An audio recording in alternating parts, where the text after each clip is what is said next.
Road Less Traveled with your hosts, Brian Carlin and Paul Honor.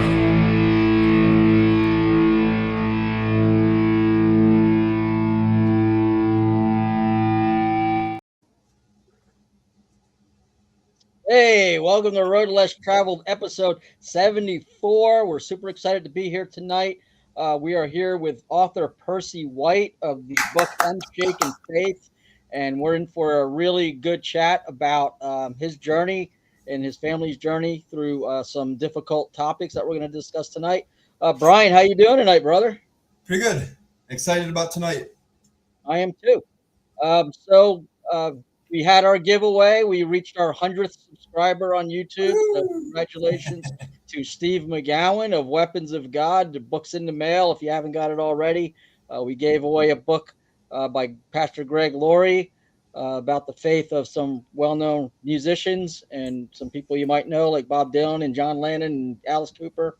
So the faith or the almost faith thereof, depending on who they are. So excited that went out. We'll be doing some more giveaways in the future.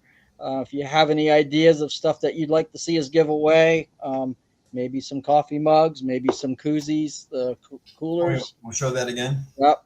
And some T-shirts or whatever that we haven't had made yet. But we will be looking for more opportunities to give away more stuff. I'd be willing to give away some of my band shirts. So like this would be an example of one. I can get it in there. We Are Resolute. This is my song, Battle Cry, and I put the lyrics of the song on the back so people can read it like I'm out in public and stuff like that. So, excellent. So tonight we have Percy White, author of Unshaken Faith. Usually we deal with lighter topics than we're dealing with tonight, but Percy, I'm going to let you tell your story. But Percy and his wife, they went through some stuff that a lot of couples go through that probably remain silent about. Stuff that maybe the church isn't so sensitive to, especially on certain Hallmark holidays that come around throughout the year. So this is a topic that's touched my family at one point and touched Brian.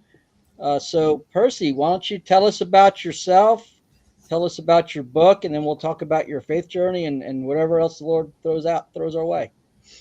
All right. Well, thank you for having me this evening. And of course, I am the author of the book, Unshaken, Holding On to Faith during the heartbreaking and difficult seasons of life. And the book touches on me and my wife's journey through infertility. And of course, I don't really want to, every time I do an interview, I talk about the fact that I don't really want the book to be about infertility, but about our faith as God has taken us down the road of infertility. We're still in a situation, in a place where we still don't have a child, but we got into a place where we're okay if we don't have one. But what I want to do is through this book is inspire and encourage people that are going through whatever situations that they may be going through in life. We use our story about infertility, but I want to be able to help somebody that's going through whatever difficult situation they may be going through in life. Their situation may be a health challenge. It may be the unexpected loss of a loved one. It may be the loss of a job or whatever. But I want people to understand that God is still faithful no matter the situation that you may be going through, because the thing about it is we were never promised an easy life, because, the word says, Jesus says that I come that you may have life. And in this life, you may have tribulation, but be of good cheer. I have overcome the world. So that's what I want to do through our book, is to encourage people that no matter what season of life that they may be in, that they know that it's not that God is withholding anything or God is punishing you for anything, but the fact that we do go through difficult things in life. But at the same time, if you hold on to your faith and trust in God, He will strengthen you through whatever situation you may be going through. That's awesome. Yeah, that's a topic that touched my family when we first 5 years of our marriage. We were basically told that we would never have children, Mm. and so I know the struggle. I know the feelings of, and I'm sure you guys went through this, of one of you wanting to release the other one from the marriage so that they could go on and pursue that. And those are real conversations that couples have in this scenario. Yeah. And obviously it's the enemy's coming in, and the enemy Mm-hmm. coming in and putting those thoughts in there. Yeah. But talk about let's first of all, let's hear about how you came to the Lord in the first place, because that's the foundation. I understand that you had kind of a unique conversion story. So I came to the Lord in 2003. In 2002, that was basically a breaking year for me. There was a lot of things going on personally that that just kind of was just bringing me to a crossroads. I lost a dear friend of mine from college during the late spring, early summer of 2002, and then I was in a relationship with somebody that was going nowhere. And then on top of that, I was not being fulfilled in the career that I was trying to get established. So there was a lot going on in my life personally, and I was feeling that there was something more to life than what I was experiencing at the time, but I didn't know what it was. And so towards the end of 2003, going into 2003, I felt a nudge to go to church that first Sunday of 2003. I didn't understand where that was coming from, but I decided I'm gonna go ahead and go to church. And so I get to church that Sunday morning.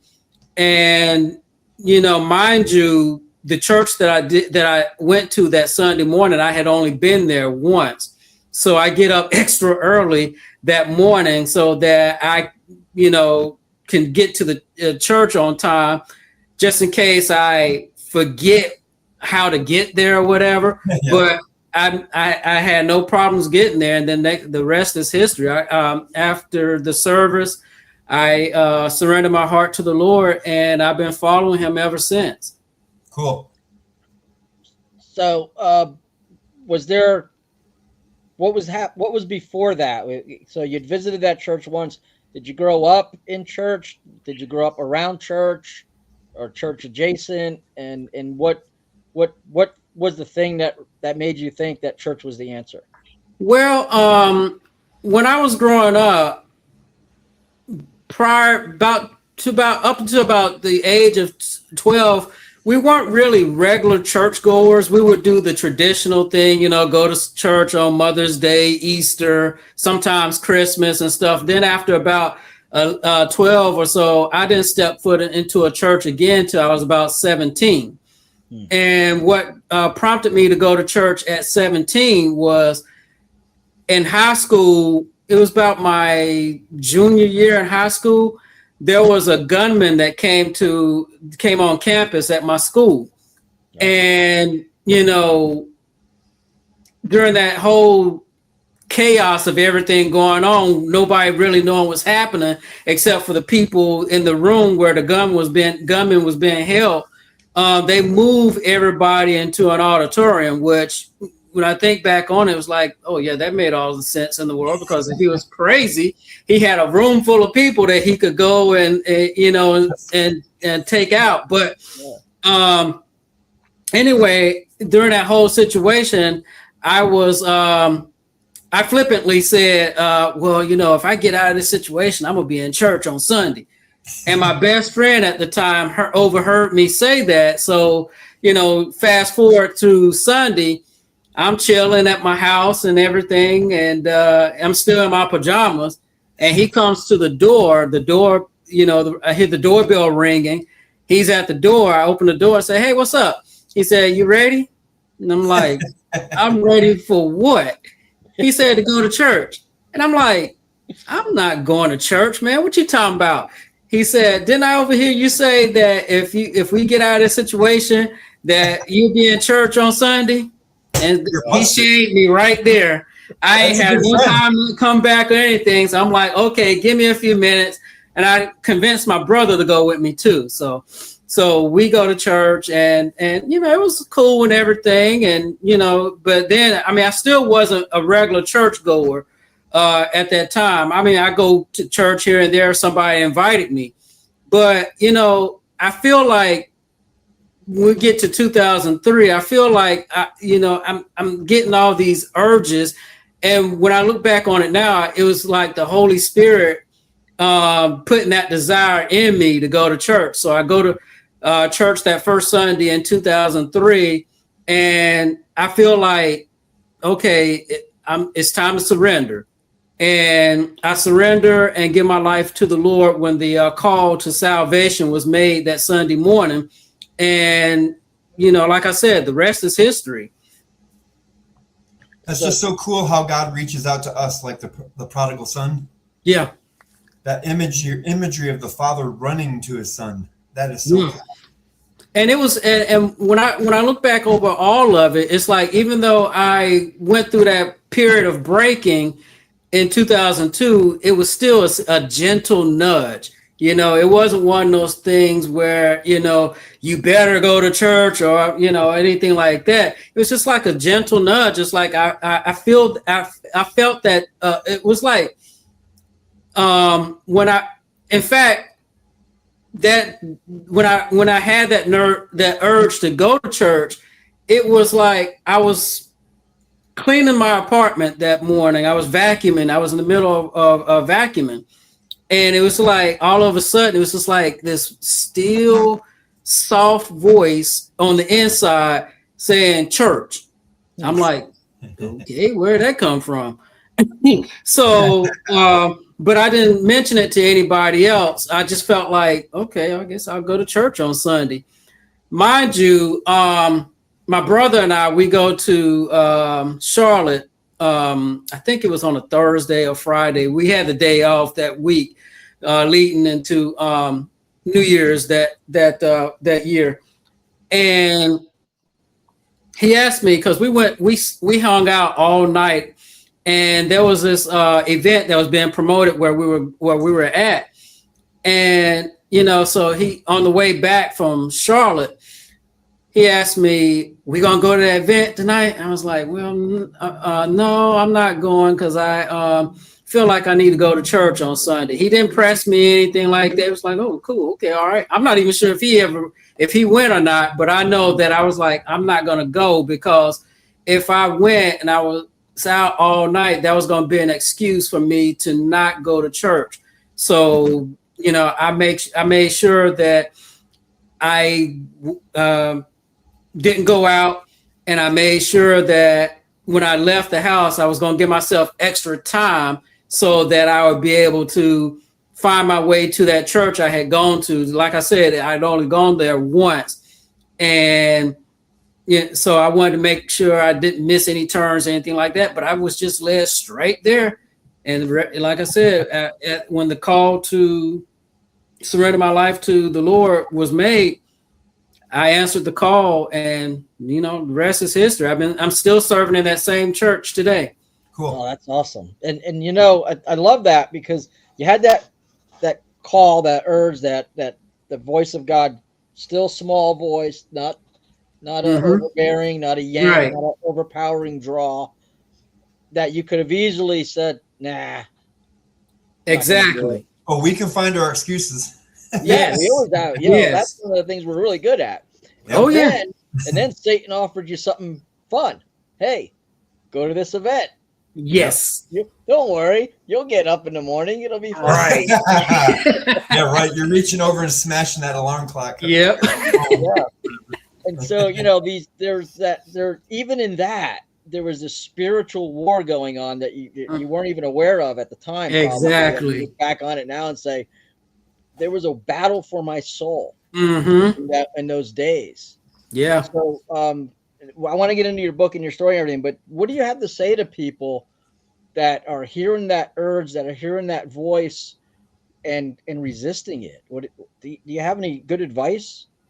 Yeah, when you when you sense something that is out of the ordinary, where it's like you wouldn't have thought it yourself, ponder that. Ponder that and and see, because if it's one of those things that is that is a positive, that could be the voice of God telling you something that you need to that you need to pay attention to, and if He's giving you a command to do it, obey it, because you don't want to ignore it, especially when, again, if it's a thought that's feeding you negative things, that's definitely a thought from the enemy.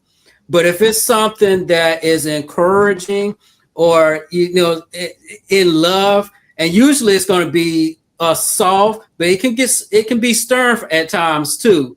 But at the same time, if it's something for your good, pay attention to that, because that could be the voice of the Lord. And if He's giving you a clear direction to do something, do it, obey it. And you might have questions, but don't allow the questions to turn into lingering doubts or anything like that, because that can feed to the enemy, to try to cause you to disobey that voice that you are hearing. Yep. Excellent. I'm going to jump in the comments real quick. We've got Hey, Dale. Dale's with us. Blessings, everyone. Just passing through. Caught some of the show. My wife and I have the flu. Could use some prayers. Thanks. So, hey, Road Less Traveled Army. Let's get some prayers up for Dale and his wife. And I want to shout out to my brother in Georgia. He's watching. Hey, Kurt. Hey, Kurt. So, let's get some prayers going up for Dale and his bride, and get them healed up pretty quick. All right. So, now we got 2003. You get saved, and I guess you meet your wife at some point, not long after that. Yeah, I actually met my wife in '99. We actually worked at the same place at the time. I was trying to get started in radio at the time. I was working as a production assistant at a radio station, and she was working as a sales assistant there. We met, but we didn't really start talking until we both had left that place, and we maintained a friendship. We got engaged in 2005 and got married in 2006. So we're actually approaching 20 years of marriage coming up in July. And but like I said, prior to us starting to even date, we maintained a friendship, and we would talk and go to shows and stuff like that during that time before we actually started dating. Okay, so then you get married, obviously, and you decide, the conversations of when do we start a family? Mm-hmm. What is that? So that brings us to the topic of your book. So could kind of walk us through that a little bit. All right. We get married in 2006, and of course, we didn't want to start having a family right away. We wanted to kind of, first of all, build our relationship as a married couple and enjoy traveling and doing other things that we like to do. And plus, we wanted to build our careers as well. And also, we wanted to pay down some debts that we had, student loans and all that kind of stuff. So we wanted to go ahead and get that paid down, so that once we did start start trying to have a family, we wanted to be able to at least be in a good place financially before bringing children into the mix. So then we get to a place where we bought a house in 2008, and then 2010 we decided now is the time to try to start a family. So, we go through we start going and to the process of, trying to start a family, and, it didn't start out right away. And then, but we were like, well, we still didn't give it enough time. So we'll just continue trying. But then after about a year or so, a year, or maybe 2 years, we're like, okay, why is this not happening? And that's when we started like, should we go and get checked out, go to the doctor and see what's causing the problem? We didn't go to the doctor right away. We just said, well, we'll just continue trying and everything. And so then I think we started going into the doctor about 2014 or so. I think that's when we first started going, but there was nothing definitive that was really saying that there shouldn't be a reason why we're not conceiving. It was just one of those situations with us that it wasn't happening. So then after several years of not being able to conceive, we decided that we wanted to go and help other people that were having similar situations to ours.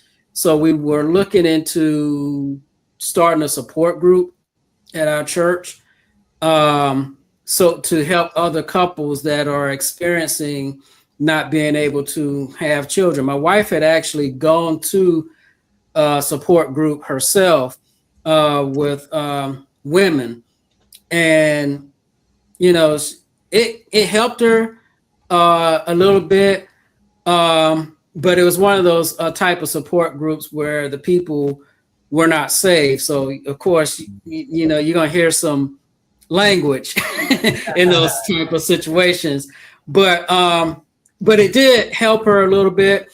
And so that's where the idea came for us to see if we could start a support group in our church. And we got the okay to do it. And unfortunately, what ended up happening with the group was, I don't feel like we got the support that we were hoping to get, because unfortunately in church,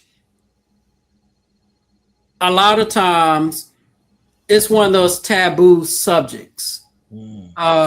Because you're always hearing be fruitful and multiply and this, that, and the other, and it seems like everything is geared towards families, which is good, and I get it, and I understand it, but at the same time, there's hardly ever anything that's available to couples that are going through situations like ours with infertility.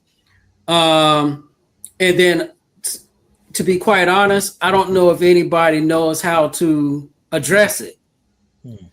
So, because sometimes when you're going through a situation like that, you feel like you're alone. And that was one of the main reasons why we wanted to do the group, right, to let other people know that they're not alone. But, you offer it, but people still don't want to take advantage of it or utilize it, because a lot of times they don't want to talk about it.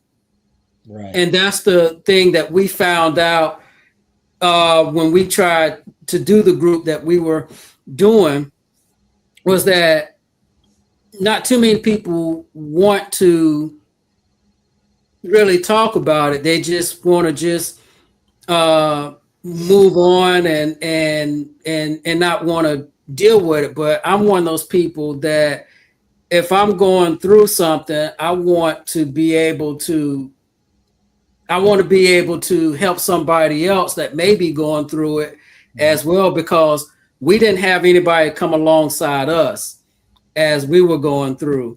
And I wanted to be able to come alongside somebody else to encourage them as they're going through. But unfortunately, even with that desire, there was not anybody willing to come and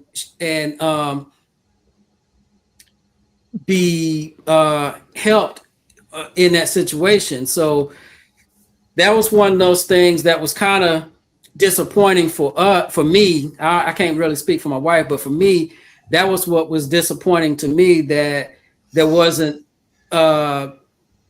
much participation with that. Well, I think that my wife and I had to adopt because we were married 34 years before she went to be with Jesus. But we ended up adopting. And what a great joy and feeling that you could change some young person's life. I mean, she was 2.5 hours old when we got her.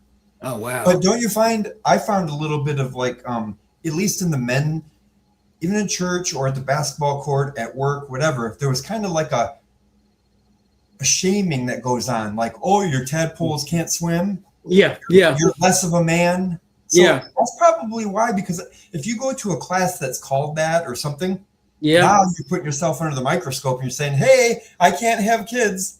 So Right. That me, right? Because we get, I don't know what we do as humans. We don't want to be made fun of, and we'll shy away from the actual help we need. Do you find that, like when you're talking to different men and women, or men specific? Let's go to the man side. Yeah, I do, because a lot of times and I had a lot of those same feelings, because it was one of those things that, you feel less than because you cannot give your wife a child, and she feels the same way that she can give me a child. And so we're both feeling less than, because that's supposed to be one of the most natural things to happen, for a woman to be able to bear a child, and for a man to be able to help to get his wife pregnant. That's one of those natural things. So when you're not able to do it, then you're like, what's wrong with me? Or you feel less than, and all of that. So I want to people that are listening, seek adoption. Yeah. Adoption is so, man, I can start crying right now because I got a situation in my life, but I love my daughter still, and she's going to be 20 in October. But having her in my life and having her come to me, there was real quick story. She was playing and I came home from work and my wife goes, she was just looking for you. She said, I want to see him. And she can barely talk at that age. Yeah. But she wanted to see, where's dad? Where's that one funny guy? And that's amazing, because it's like you say, you have a 20-year-old and you don't even look like you have somebody a child that old. So to God be the glory. I'm actually 60. Wow. I wouldn't have guessed it. Nobody does. I really wouldn't have guessed it. Wow. Yeah, he's older than me, believe it or not. Yeah. My oldest is 30. I said, you're older than me, believe it or not. Yep. And my oldest is 31, but I look it, so. But, adoption can be so restricted. My oldest adopted outside of agencies. It was a kind of one of those situations where it just kind of fell in her lap, where there was a situation. But even that was so restrictive financially, trying to go through an agency. So that may not even be a good answer for so many people in our country, because I think the laws and the lawyer fees and the agency fees can really be super restrictive. Did you all look into that at some point? Yeah, we have looked at adoption, and that was one of the reasons why right there, because of the cost. Currently, we are with an agency.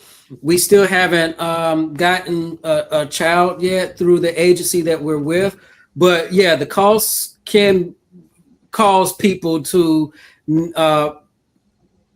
shy away from doing the adoption route because of all the expenses that are tied to adoption. We actually even looked into doing it through fostering as well, and that didn't work out for us either. So, but I'm not discouraging people from doing any of those avenues. I'm just saying that for us, it turned out to not work out for us, but for other people, I mean, if you're in the position to be able to do it, by all means, go do it. But just because it didn't work out for us doesn't mean that it won't work out for you. I'm pretty sure we had some help from my in-laws. I'm not rich. We weren't rich. Yeah. and you know, when you say it didn't work out for us, from the spiritual aspect of it, it wasn't the Lord's will. Right. Exactly. And it's not the Lord's will for everyone to adopt. It's not the Lord's will for everybody to foster. It's not the Lord's will for everyone to have a kid. And so there's that aspect of it. Like in Scripture, Paul talks about for the younger men to remain single if they can. Mm. And so, you know, what is God doing with you and your wife that you couldn't have been doing or couldn't have done or do down the road with children? Right. And that's one of those things, because when I share the fact that we've looked at all of those avenues and have been denied so many times, that's one of those things that I believe that we had to go through that, even though it was painful for us at the time. But I believe that we had to go through that for somebody else. Because sometimes when a lot of times when you go through situations in life, and sometimes you feel like you've been defeated, it's not necessarily that you've been defeated, but it was a reason why those avenues were blocked. And there's a reason why you're going through those situations in life that you're going through, is because to share your story with somebody else. Yep. Because especially if you come out of it with your faith still intact, you can still share with somebody, and they can be encouraged by your faith, even in the midst of the supposed defeats in life. If they still see you coming out of it with joy and peace and an intact faith, they can still be encouraged by you, because you've gone through it, but you didn't allow it to defeat you. Exactly. And it strengthened your faith. Yes. Yep. And that's what this journey has done for me, even though at the time, as we were going through all the heartbreaking situations in our lives, we didn't feel victorious at all. We felt defeated and we felt like giving up. But at the end of the day, I mean, I'm sitting here talking to you guys, and you know, as I'm talking, I'm like getting more excited and energized, because I'm like, ooh, the joy of the Lord, that thing is real, man. The joy of the Lord being my strength, that is real. And I'm just getting more and more encouraged and excited as I'm talking. And didn't it bring you an overall peace? Because people always just throw the cliche out, a peace that passes understanding. Yeah. Stop and think about that. Say that slower. A peace that passes whose understanding? Our understanding. Mm-hmm. Who do we put our faith in when we're trusting Him? Right. Yep. Yeah. I mean, I get a greater peace every single time I share this story. And it's like as I've been promoting the book and sharing our story, I get more peace. I get more joy. I get more fulfillment every time I share it, because knowing what I've gone through, and well, I guess I can say still going through, but still having that unwavering faith. Yep. That just continues to strengthen me even more. Exactly.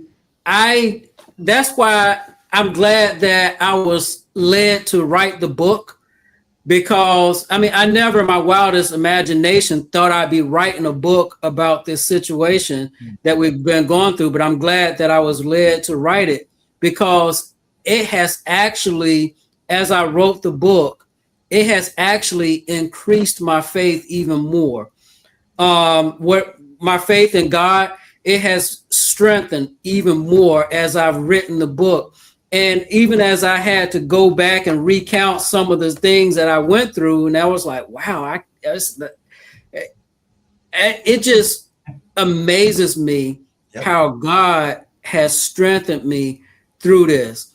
And that's what I want to share with the audience and everybody that I've been sharing this with, because I want to bring God to the forefront in every way.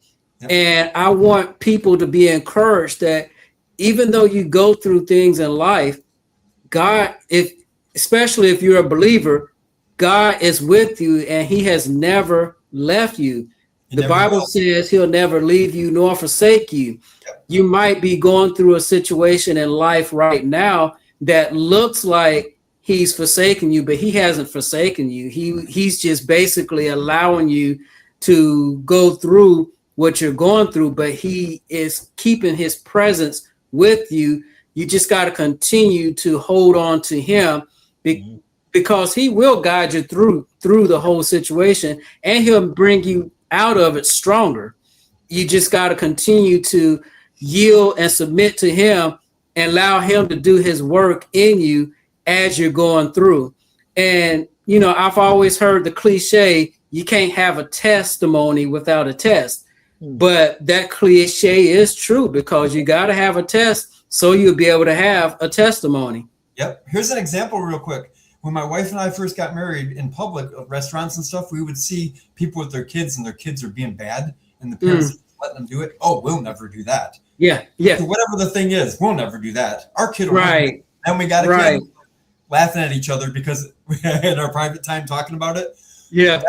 That's what the parents were going through. So it's really, you can't blame the people because they think they have a knowledge, but you got to have that experience. And that's what you were yeah. Yep. Exactly. And sometimes that's why he allows us to go through seasons in life that are difficult and challenging and sometimes heartbreaking, just like the title of my book, going through the heartbreaking and challenging seasons of life. Do you have your book right there? Do you have your book right there? Can you hold it up? Yeah. Let me. That's fine. Yeah. Yeah, and there's a picture of the book in our right here. There you go. Unshaken, holding on to faith during the heartbreaking and challenging seasons of life. And that's why when I wrote the book and I talk about it, it basically reaffirms my faith in God, that because he is faithful, he is going to give us his presence. And even when we don't understand what's happening in our lives, we can continue to trust him and hold on to him and his promises. Because even though you may not get everything that you seek for in prayer, but he will give you everything that you need. Yeah, he might not give you everything that you want, but he'll definitely give you everything that you need. We might have wanted a child and we might still get one, whatever, who knows? But at the same time, if we don't, he'll give us his peace. He'll give us his strength. He'll give us his love, because he loves us. He loves us so much that he gave his son for us, and he allowed his son to go to the cross for our sake. So if anything, if you have him, you have everything that you need. Hey, even the unsaved can come close to saying what you said, like the Rolling Stones. Mm-hmm. Don't always get what you want, but you find out you get what you need. Exactly. Exactly. Sorry, I had to get really spiritual there. Yeah.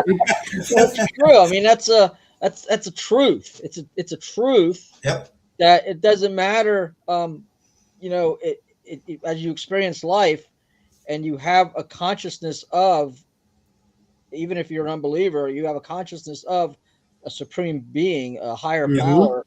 I hate that term. I know. Right. You know, as an unbeliever, you still have that consciousness of it, whether you want to admit it or not. Exactly. Mhm. And so you do experience that understanding of getting, you know, people, even unbelievers will say, oh, it'll work out. It always works out in the end. Right. Because God Mhm. leads us through things, and the Mhm. purpose for us is to bolster our faith, to share our testimony, lead others to Christ.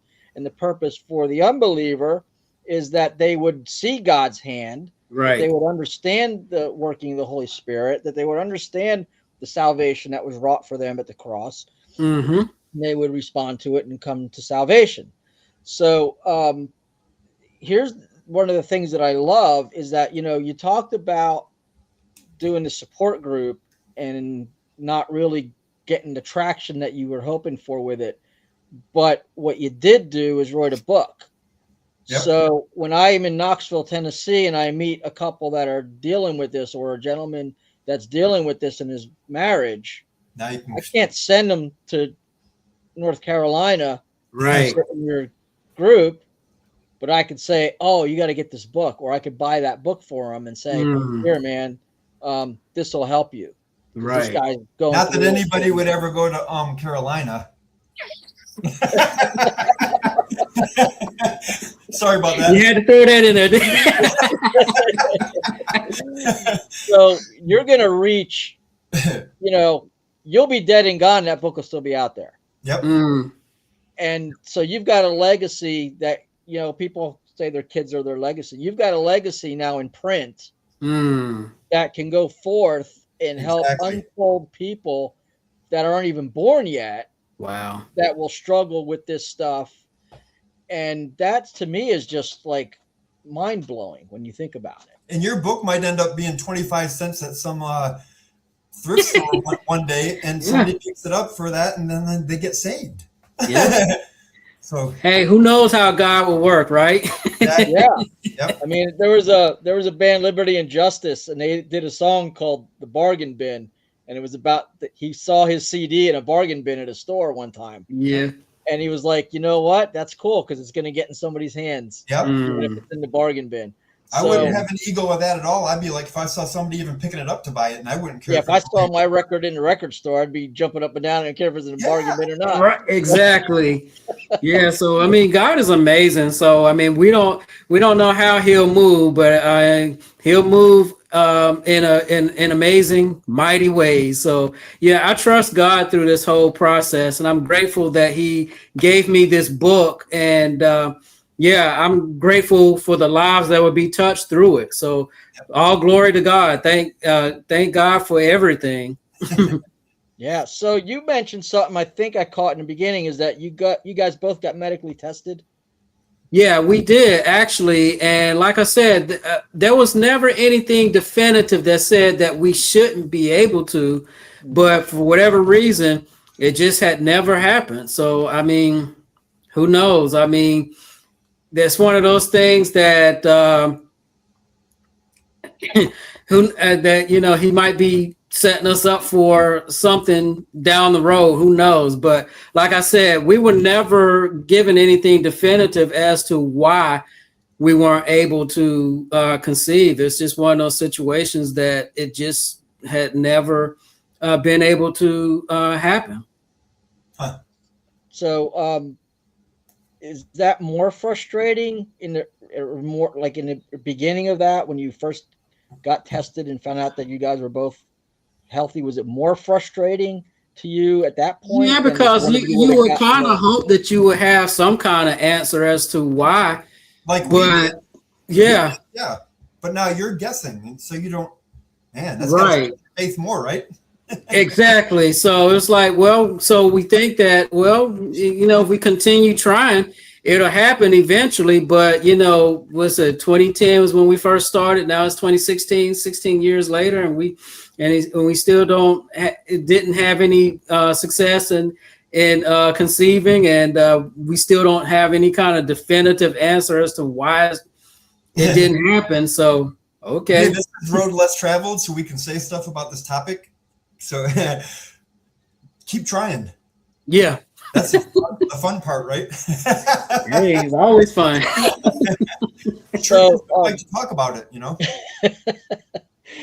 Did your wife participate in the writing of the book in any way? Did she contribute or like see parts in there and was like, don't put that in there, or maybe put this in? And was there any of that? You know, when I told her the idea that I may do a book about this, originally the idea was to have us both share in the process of writing this book, but we kind of felt like when we prayed about it, we kind of felt like it would be best for me to tell it.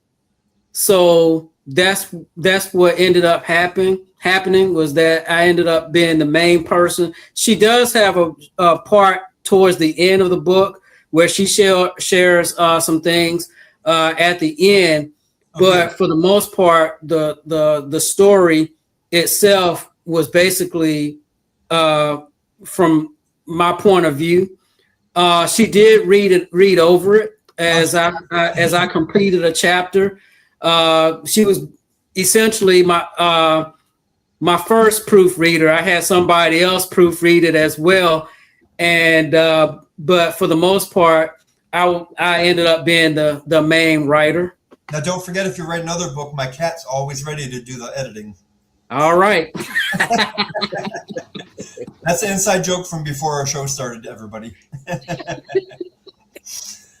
So, you know, what we are so used to especially in Christian media, you know, if this was one of those Christian films that we see out there, you'd be coming on talking about, we went through this struggle and we prayed and then the Lord blessed us and we have children now. And that's what I think believers expect, because that's the lie that we're told, that come to Jesus and everything will go your way. And so can you talk to that we don't always get, and we talked about, you don't always get what you want, but you get what you want. Right. Can we talk to that aspect of it, that it's a very real possibility that, you know, the biological clock will at some point click, and and that's, I'm sure that's something that you guys have talked through and prayed through and maybe dealt with in your book. Yeah, you know, one of the movies that we like is Facing the Giants. Yeah, great movie. I love that movie, and in that movie, the coach, he and his wife had trouble having children, but of course, towards the end of the movie, they have a child, and then as the movie closes, they're expecting another one. So, you know, we kind of held on to that as well after watching that movie. It's like, well, you know, we eventually that's going to happen, but at the same, but as the days turned into months and the months turned into years and the years turn into decades, we're facing the real possibility that it may not ever happen. So unfortunately, we have been conditioned that you know, you continue to pray and believe it's going to happen. Well, I'd be thrilled if it does, but if it doesn't, I'm still going to hold on to my faith. Because at the end of the day, my faith isn't all about having a child in the first place anyway. Correct. My faith is in the one that saved me. And that's the main thing right there. And that's what I want to also encourage people too, that even if you don't get that thing that you've been hoping and praying for, make sure that the main thing is Jesus, because he's the one who gave his life for you in the first place. Your faith wasn't all about the thing that you've been hoping to receive in life. Your faith was basically the salvation that was given to you through the cross of Jesus. Yeah, and I think that's where a lot of believers, or Brian, you always talk about the parable of the sower. Yep. With the different soils, and you've got the Christians that believe right away, and then they fall out.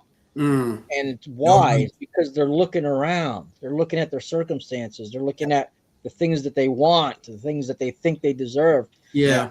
And they're not focused on the Lord, and they're not focused on what God's plan is for their life. Right. And, here it is that you guys went through this time. And I go back to what I said earlier about writing a book.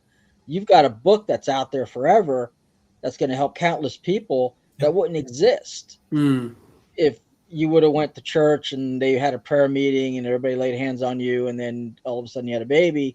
Great happens. It does happen for people, but it doesn't happen for everybody. Right. You just have to be willing to follow God no matter what, because I try not to base my faith on what God can give me or do for me. Right. Right. Yeah, one of my favorite people in the Bible is the Apostle Paul.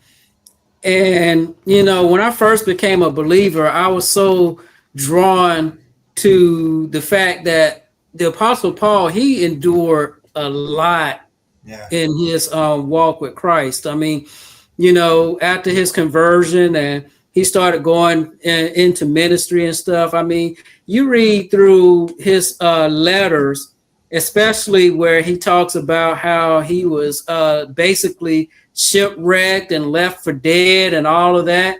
And I was like, yeah, that's the kind of faith I want right there. It was like, well, be careful what you ask for, because you might get it. And as I was going through, as we were going through our struggle with infertility, I never equated what I was going through with the same thing that Paul was going through, because I'm wanting to go to be a missionary somewhere and all of that, and I learned how to be a base, and I know how to abound and all that kind of stuff. But as I'm going through this, I'm like, going through this struggle, I didn't have that same kind of faith, or at least I didn't think so at the time. But as I come to know that even through all of this, God has been with me, it's like, I guess I need to be more careful what I say, because I just might get it. So, but at the end of the day, I'm grateful to God for what he has put in me. I'm grateful for what he has given me to share. And I'm grateful to be able to come on the different podcasts and share our story because of this book, the door being open because of this book. And through it all, I just want people to be encouraged to know that whatever you may be going through in life, know that God is with you through it all. He hasn't left you. He hasn't abandoned you. He isn't punishing you or anything like that. Just know that God has plans for you through what you're going through, as if you endure it and allow it to shake your faith. Yeah, 100%. Like I want to give a shout out to Ellie. She introduced us to you and let us be aware. How did you get involved with her and her publishing and all that? I actually met her at church. She's attending the church that we're at right now, and she held a writer's workshop last year, and that's where I actually got prompted to think about writing a story about our situation. Was at that workshop. She held a workshop, and I got in touch with her, and I said, I think I'm gonna go ahead and do this story, this book. And of course, I shared with her what I wanted for the cover, and she ran with it and did a fantastic job with the cover. But like I said, she's phenomenal. She has been a godsend through this whole process. Getting it published and everything, and put me in contact with the different people that I've been discussing the book with, and I'm just, like I said, she's a godsend. Well, she's been a blessing to us because you're our third author from her stable, and everyone's been a home run. So awesome. Keep them coming. So, how do we get in touch? If somebody wants to connect with you, do you and your wife still do? Do you still have that ministry at church, or is that something that's been put on hold? That's been put on hold, but who knows what God may do. He might prompt us to start it up again. Who knows? Mm-hmm. But right now it is on hold. But I am on Facebook. I have a page dedicated to my work, which is Percy White Jr.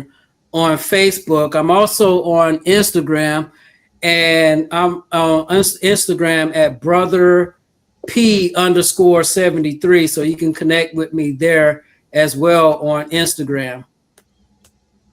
And have you guys considered doing like any like videos together, or since you're on Instagram, or maybe I'm trying to nudge her to do some. She doesn't like getting on camera, so be in prayer with me. It's really nice when the spouse joins in ministry, because then you grow together closer to God too, and each other. Yeah. Yeah, but my wife, she's definitely a godsend as well. She even though she doesn't like to be in the forefront, she's a wonderful help to me. Trust me. Right. Well, I can imagine, and for her to be on board with you writing a book about something so personal. Mm-hmm. So like Brian mentioned earlier, that there's this stigma that gets put on us. Yep. For certain things because we don't look like everybody else, or right. And our family structure looks a little different than what traditional church ideal should be for a. Technically, I've been told by pastors when I was growing up, a family consists of a husband and wife. Kids are an addition to the family. So yeah, and and this is just a pet peeve of mine when it comes to church. When you go on, especially not so much Father's Day, but on Mother's Day, such a big noise is made about Mother's Day. And I know for a fact there's women that skip church that week because it's just too painful for them. Yeah, my wife was one of those a couple of years where she didn't want to be in church on Mother's Day because, there's such a... And that's one of the things that I share too in the book, because sometimes it's like when you don't celebrate, and you should celebrate different people with different things in life. But at the same time, there's also those that are struggling silently because of the things that we tend to celebrate. And I know that there's been a few. Unfortunately, with me, I'm a media director at my church. So I'm expected to be there every Sunday to be able to stream the services and stuff. And I oversee the camera people and all that. But, there have been times where it was tough because, we do baby dedications, and I'm not against that or anything like that. But, there have been months where, babies are being dedicated, and I'm still in the struggle, and I'm wondering, when is it going to be my turn to be up there with my baby being dedicated in front of the congregation and all of that? And I know if it was difficult for me, I know it was difficult for my wife. And like I said, Mother's Day, there has been times where it was definitely tough for her, and to the point where she didn't want to be there. Well, because you feel like you're in the spotlight, even if nobody's looking at you. Right. Yeah. And then, of course, I've even experienced on Father's Day where, you know, people, you know, they'll say Happy Father's Day to everybody. And so they come to me and say Happy Father's Day. And then I can feel them pulling back. It's like, oh, but they don't know what to say. You have a dad, so just say thank you and smile. Right. You know, so it's like, yeah, you know, it's one of those situations where it's always been an awkward time. Yep. But I'm glad that I'm at a place now where I may not be 100% healed, but I can say that I'm probably 85 to 90% healed. So it doesn't sting as much. So, you know, like I said, it's wonderful that we celebrate the mothers on Mother's Day and the fathers on Father's Day. But sometimes I think that when we do that, we tend to forget about those that are still struggling because they're not being able to experience that for themselves. Right. Yeah, I agree. Well, we have hit the end of our hour, our hour on the internet. We are always amazed that we've come to the end as quickly as we do. Because you think we have a whole hour, and then at the end we're like, man, we only had an hour. Yeah, we only had an hour. And so, are you? I'm going to put you on the spot real quick. Are you available to men if they looked you up on Facebook and reached out to you and were like, "Hey, man, I'm struggling with this. Can you talk to me, pray for me, whatever?" Yeah, sure. Yeah, no problem. I'll be glad to. Excellent. Okay. Well, hey, I want to thank everybody. Thanks for the comments. We didn't get to everybody. We got comments. Ray Amy was with us tonight. Thanks, Ray. Good to see you, brother. Robbie Parton, Chrissy Honor. Thank you guys for chiming in and participating. Love you, Chris. It's my wife. But usually there's nights where the comment section is just my family. So tonight we had a good spread of people. But I want to thank everybody for being with us tonight. Thank you, Percy, for joining us. Hang on after so we can pray for you. All right, appreciate it. And sticking around with us tonight. It's a tough topic, man. It is. Both Brian and I know. And so just bless you for what you and your wife are doing and touching other lives. Brian, close us out, man. Yeah, like usual, and everybody that watches our show, make sure you're reading your Bible every day. If you haven't, stop making excuses, because even if you're tired, from my experience, I've had some exhausting days. I'm like, I won't read. And I stop myself right there and I get right to my Bible, open it up, pray real quick, read and go. And then sometimes you might not feel like you got anything from it. But then, like I said, a week later, you're witnessing to somebody and those very words of God come out your mouth. And you're like, how did that happen? So just get your mind saturated with the word of God and you can't lose. Excellent. All right. Well, thank you. Thanks to everybody that was with us. And